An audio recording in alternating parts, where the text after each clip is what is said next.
Il y a une erreur que presque tout le monde commet, une erreur silencieuse, invisible, qui ne fait pas de bruit au moment où elle se produit.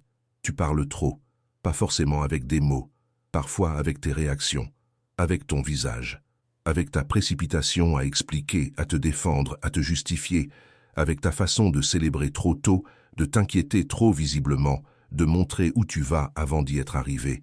Et les gens qui t'observent, et il y en a toujours qui t'observent, apprennent à te lire. Ils apprennent tes patterns, tes failles, tes réactions prévisibles, l'endroit précis où appuyer pour te déstabiliser, le moment exact où tu es vulnérable. Et le pire dans tout ça, tu leur donnes cette carte, gratuitement, inconsciemment, chaque jour. Ce que je vais te partager aujourd'hui n'est pas une technique de manipulation. Ce n'est pas un jeu de pouvoir froid et calculé. C'est quelque chose de beaucoup plus profond, une philosophie de présence, une façon d'être dans le monde qui protège non seulement ta stratégie, mais ton énergie, ta paix, ta liberté intérieure. C'est l'art de devenir illisible. Et si tu restes avec moi jusqu'à la fin, tu ne verras plus jamais tes interactions de la même façon. Imagine un échiquier, 2 joueurs face à face. L'un d'eux, à chaque coup, annonce mentalement ce qu'il va faire. Pas avec des mots, avec son corps, avec ses yeux qui s'illuminent quand il voit une opportunité, avec ses épaules qui se contractent quand il est sous pression, avec cette imperceptible hésitation avant un coup qu'il n'est pas sûr de faire. L'autre joueur, lui, ne montre rien. Son visage est le même dans la victoire et dans la défaite. Son rythme ne change pas quand la situation tourne en sa faveur. Il est une surface lisse, sans aspérité, sans fenêtre. Lequel gagne? Presque toujours le second. Pas parce qu'il joue nécessairement mieux, mais parce que son adversaire joue dans le noir. Il ne peut pas anticiper, il ne peut pas préparer, il ne peut pas exploiter ce qu'il ne voit pas. C'est l'armure de l'invisibilité. Et elle ne se construit pas avec le silence ou la froideur. Elle se construit avec quelque chose de beaucoup plus subtil, une maîtrise profonde de ce que tu révèles, à qui et quand. Voilà ce que la plupart des gens ne comprennent pas. Être illisible ne signifie pas être vide. Les gens confondent souvent l'invisibilité stratégique avec la fermeture émotionnelle, avec le mur, avec l'arrogance froide de celui qui croit que ne rien montrer le rend supérieur. Mais cette confusion est elle-même une faiblesse, parce qu'un mur est prévisible. Tout le monde sait comment le contourner. L'illisibilité authentique, c'est autre chose. C'est la capacité de choisir consciemment ce que tu laisses voir et ce que tu gardes pour toi. De sourire sans que ton sourire révèle ton plan. D'écouter sans que ton écoute révèle ta position. D'agir sans que ton action révèle ta direction. Ce n'est pas du mensonge, c'est de la souveraineté. La souveraineté sur ta propre narrative, sur l'image que le monde a de toi, sur les données que tu fournis à ceux qui, consciemment ou non, cherchent à te comprendre pour te contrôler. Maintenant, arrêtons-nous ici, parce que je veux que tu penses à quelqu'un dans ta vie, pas forcément un ennemi déclaré, peut-être un collègue, un rival, quelqu'un qui a déjà utilisé une information sur toi contre toi, quelqu'un qui sait exactement quelle remarque va te déstabiliser, quelqu'un qui connaît tes insécurités mieux que tu ne le voudrais. Comment cette personne sait tout ça? Parce que tu le lui as dit, d'une façon ou d'une autre. Tu t'es plaint à un moment de confiance qui ne l'était pas vraiment. Tu as célébré un projet avant qu'il soit terminé et elle a su où frapper si elle voulait te nuire. Tu as réagi visiblement à une provocation et elle a appris quel bouton appuyer. Chaque réaction non filtrée est une donnée. Chaque excès de transparence est une fissure dans ton armure. Et les gens intelligents, pas nécessairement malveillants, juste intelligents, collectent ces données sans que tu t'en rendes compte. Il y a un concept que Sun Tzu a formulé il y a plus de 2000 ans. Sois insaisissable comme l'eau. L'eau n'a pas de forme fixe. Elle prend la forme du récipient qui la contient. Elle coule autour des obstacles. Elle ne résiste pas frontalement. Elle contourne, elle infiltre, elle avance sans jamais révéler où elle va. Les meilleurs stratèges de l'histoire, militaires, politiques, économiques, ont tous compris cette vérité fondamentale. Montrer ses forces, c'est déjà les affaiblir. Parce que ce qui est vu peut être préparé. Ce qui est préparé peut être neutralisé. L'imprévisibilité n'est pas une faiblesse. C'est la protection la plus sophistiquée qui existe. Et dans ta vie quotidienne, dans tes négociations, tes compétitions, tes conflits, même tes simples interactions sociales, cette imprévisibilité est une forme de pouvoir que presque personne n'apprend à cultiver consciemment. Mais allons plus loin. Parce que tout ça n'est que la surface. La vraie question n'est pas « comment je cache mes intentions ?» La vraie question est « pourquoi est-ce que je me laisse lire si facilement ?» Et cette question-là demande une réponse honnête.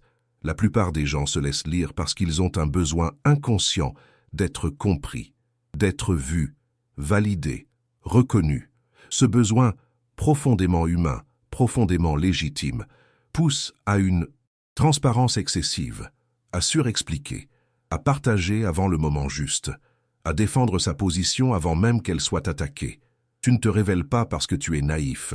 Tu te révèles parce qu'une partie de toi espère que si les autres comprennent vraiment qui tu es, ce que tu penses, ce que tu ressens, ils vont t'approuver, te soutenir, ne pas te rejeter.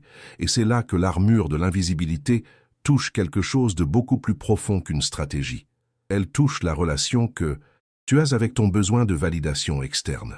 Tant que tu as besoin que les autres te comprennent pour te sentir en sécurité, tu seras toujours trop lisible, toujours trop exposé, toujours à un mot ou un regard de te retrouver déstabilisé. L'illisibilité durable ne vient pas d'une technique. Elle vient d'une sécurité intérieure tellement solide que tu n'as plus besoin d'être vu pour savoir que tu existes. Voici maintenant ce que l'armure de l'invisibilité ressemble concrètement dans la vie. Réel. Premier niveau, le contrôle de la réaction. Il y a une règle simple que les gens les plus puissants dans n'importe quel domaine appliquent instinctivement. Ne jamais réagir à chaud. Quand quelqu'un te provoque, quand une mauvaise nouvelle arrive, quand quelqu'un dit quelque chose pour te tester, la première réaction est toujours la plus lisible. C'est là que tu te montres. C'est là que l'autre apprend ce qu'il voulait savoir. Le contrôle de la réaction ne signifie pas ne rien. Ressentir. Il signifie choisir consciemment ce que tu laisses apparaître à la surface. Sourire quand tu veux crier.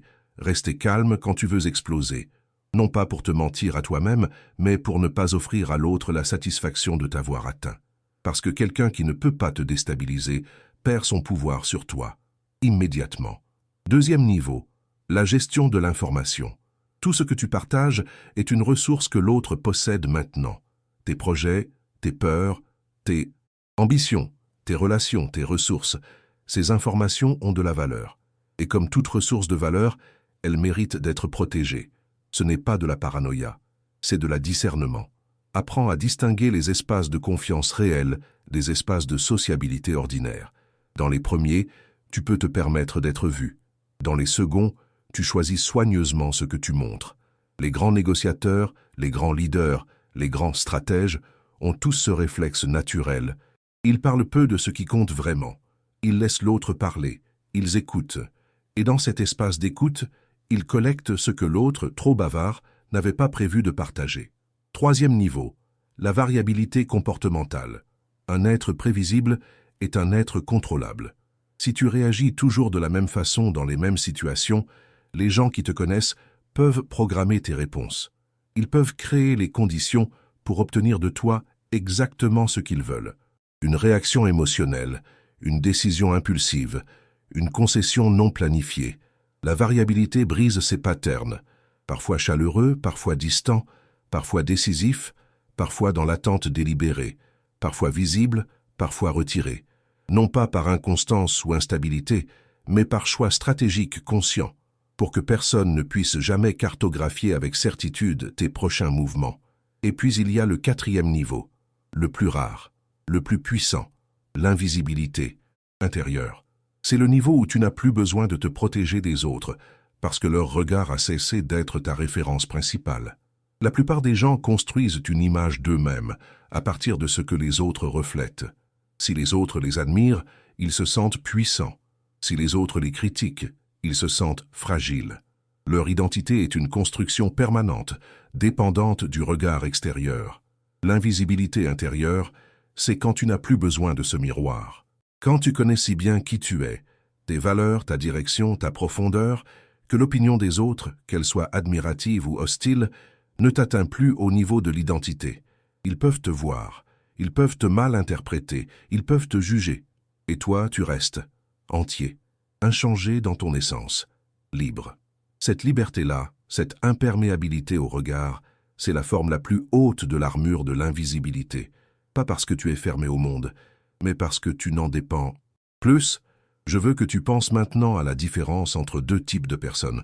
La première entre dans une pièce et cherche immédiatement à savoir comment elle est perçue.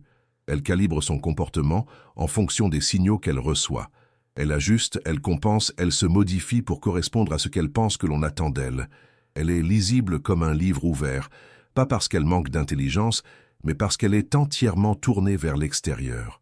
La deuxième entre dans une pièce et sait déjà qui elle est avant d'y mettre les pieds. Elle observe sans être observée dans le même sens. Elle choisit ses mots, son timing, son niveau de présence. Elle ne joue pas de rôle. Elle incarne simplement une stabilité que les autres ne savent pas toujours nommer, mais qu'ils ressentent immédiatement. Cette personne est difficile à lire, difficile à atteindre, difficile à manipuler. Non pas parce qu'elle est supérieure ou froide, mais parce qu'elle est complète. Et c'est là que je veux te laisser. Pas avec une liste de techniques à mémoriser, pas avec un script à jouer en réunion ou dans une négociation, mais avec une question à te poser honnêtement. Dans tes interactions les plus importantes, avec ceux qui te challengent, qui te rivalisent, qui cherchent peut-être à prendre quelque chose que tu as, est-ce que tu construis ton armure de l'intérieur vers l'extérieur, ou est-ce que tu attends toujours que l'autre te dise qui tu es avant? De décider comment répondre, parce que l'armure de l'invisibilité ne commence pas par apprendre à cacher, elle commence par n'avoir plus rien à prouver. Elle commence quand tu es tellement ancré dans ce que tu es, dans ta valeur, ta direction, ton identité profonde, que la question de ce que l'autre perçoit perd de son urgence. Quand tu arrives à ce point, tu ne disparais pas. Tu deviens simplement quelque chose que peu de gens savent lire. Et ceux qui ne savent pas te lire ne peuvent pas te contrôler. C'est ça l'armure. Pas le silence, pas le masque, pas le jeu. La liberté profonde de quelqu'un qui n'a plus besoin d'être compris pour savoir qu'il est entier. Si ce contenu a résonné en toi, partage-le avec quelqu'un qui se laisse trop lire. Et dis-moi dans les commentaires, dans quelle situation tu te rends compte que tu révèles trop. À bientôt.